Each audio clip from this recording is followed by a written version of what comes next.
नमस्कार, मैं संदीप कुमार विज्ञान की कक्षा में आप सभी का स्वागत करता हूं। आज हम कक्षा 7 के पाठ 13 गति एवं समय के विषय में पढ़ेंगे। हम कब कहते हैं कि यह वस्तु गति में है?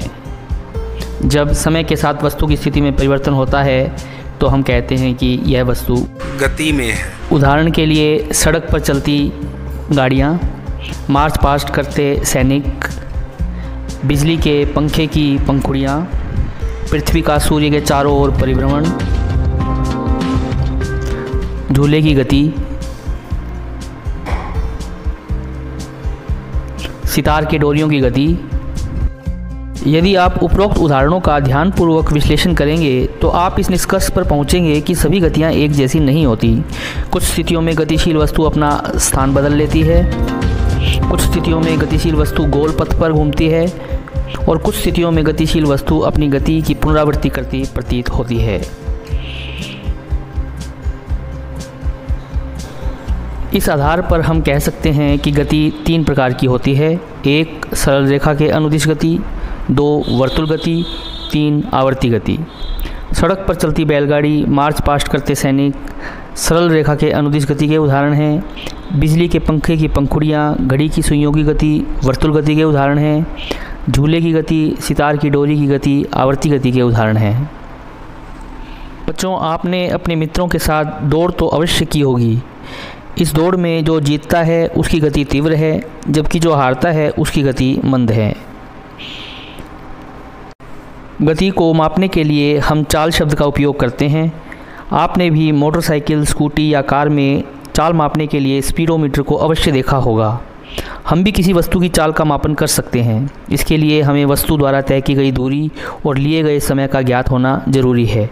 निम्न सूत्र का उपयोग करके हम वस्तु की चाल ज्ञात कर सकते हैं। चाल बराबर है तय की गई कुल दूरी बटे लिया गया समय।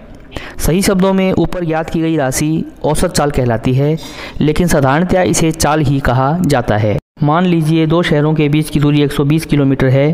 कोई व्यक्ति कार द्वारा यह दूरी 2 घंटे में तय करता है, तो कार की चाल हुई 120/2 60 किलोमीटर प्रति घंटा। इस प्रकार हम कह सकते हैं कि इकाई समय में तय की गई दूरी को चाल कहते हैं। यदि चाल, दूरी और समय में से हमें 2 राशियाँ ज्ञात हों तो हम तीसरी राशि ज्ञात कर सकते हैं। इसके लिए हम निम्न यंत्र का उपयोग कर सकते हैं, जिसमें त्रिभुज के ऊपरी हिस्से में दूरी और निचले हिस्से में चाल गुना समय लिखा हो। हमें जो राशि ज्ञात करनी हो उसे यदि ढक लें तो हमें उस राशि को ज्ञात करने का सूत्र मिल जाएगा। उदाहरण के लिए दूरी को ढकने पर हमें चाल गुना समय मिलता है, अतः दूरी का सूत्र हुआ चाल गुना समय। चाल को ढकने पर हमें दूरी बटे समय मिलता है, अतः चाल का सूत्र हुआ दूरी बटे समय। समय को ढकने पर हमें दूरी बटे चाल मिलता है, इस प्रकार समय का सूत्र हुआ दूरी बटे चाल। समय को मापने के लिए सेकंड, मिनट या घंटे जैसे मात्रकों का उपयोग किया जाता है। दूरी को अधिकांशतः मीटर या किलोमीटर में मापा जाता है। चाल का मात्रक दूरी तथा समय के मात्रक पर निर्भर करता है, जो मीटर प्रति सेकंड या किलोमीटर प्रति घंटा हो सकता है। आप अपने घर से विद्यालय जाते समय अपनी चाल ज्ञात करने का प्रयत्न करें। आप विभिन्न जानवरों की अधिकतम चाल ज्ञात करने का भी प्रयत्न करें। चलिए हम गेंद की चाल मापने का प्रयत्न करते हैं। आप दीवार से एक निश्चित दूरी पर खड़े हो जाएं। मान लीजिए आप दीवार से 5 मीटर की दूरी पर हैं।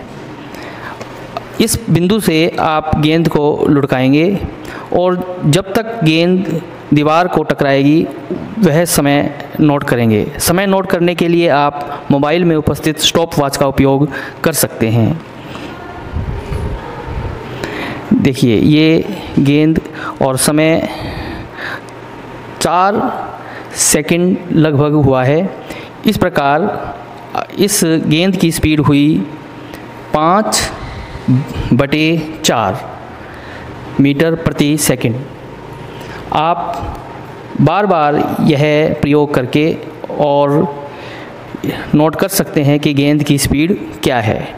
आप नोट करेंगे कि यदि आप गेंद पर अधिक बल लगाते हैं तो गेंद की चाल भी अधिक होती है। गति का विश्लेषण करने के लिए हम ग्राफीय विधि का उपयोग भी कर सकते हैं। उदाहरण के लिए निम्न आंकड़ों को ग्राफीय निरूपित करते हैं, जिसमें कोई वस्तु 8 बजे सुबह चलना शुरू करती है।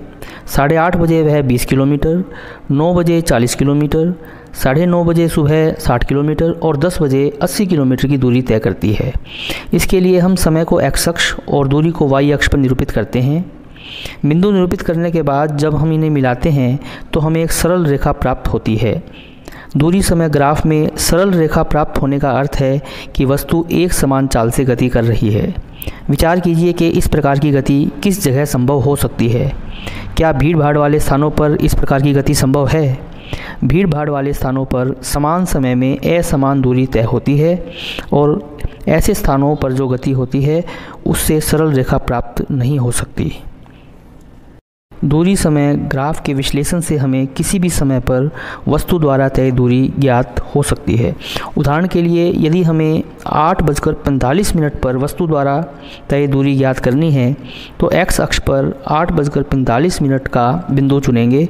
इस बिंदु से वाई अक्ष के समांतर एक रेखा खींचेंगे जिससे यह ग्राफ की रेखा को प्रतिच्छेद करे। प्रतिच्छेद बिंदु से एक्स अक्ष के समांतर चलेंगे तो हमें वाई अक्ष पर एक प्रतिच्छेद बिंदु मिलेगा। यह बिंदु जितनी दूरी को निरूपित करता है वह 8:45 पर वस्तु द्वारा तय दूरी है। अब पेंडुलम की गति का अध्ययन करते हैं।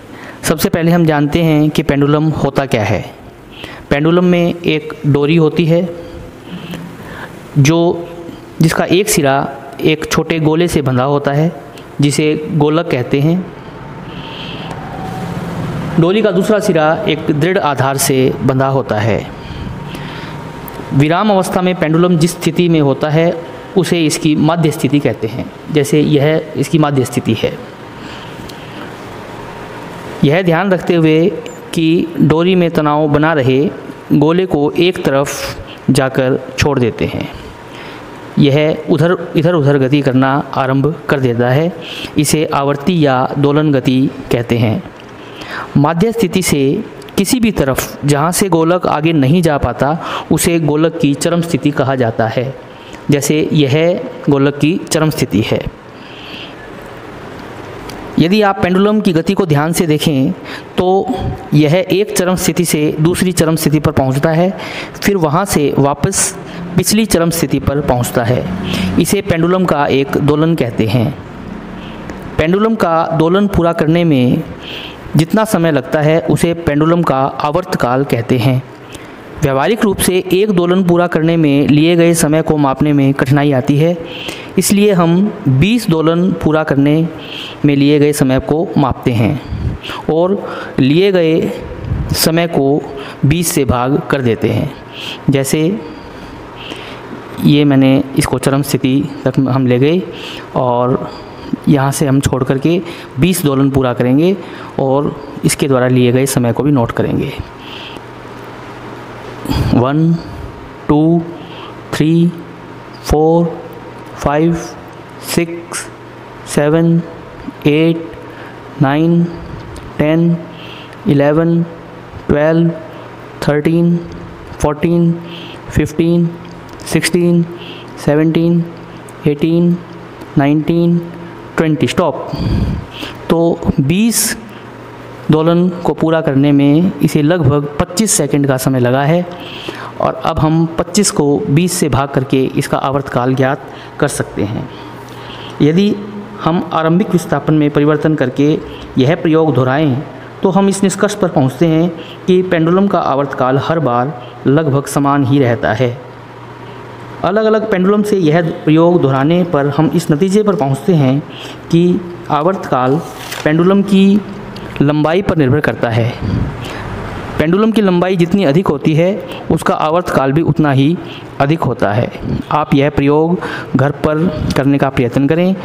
गोलक के रूप में धातु की गेंद नहीं होने पर किसी पत्थर या अन्य वस्तु का उपयोग भी किया जा सकता है। अब आप इस वीडियो के आधार पर निम्न प्रश्नों के उत्तर देने का प्रयत्न करें।